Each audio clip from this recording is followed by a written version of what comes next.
All right, so I got called to a mechanic shop, and they changed the steering wheel column, and they couldn't get the key program. So they called me. This is the old one.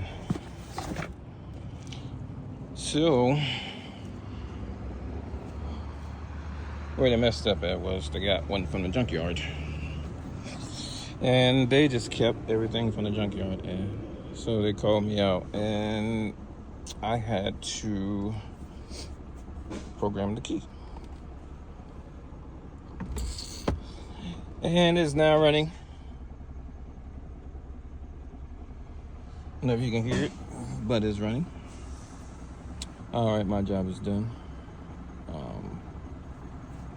It was a little headache, but I got it figured out. And key is programmed. And I am out. Peace.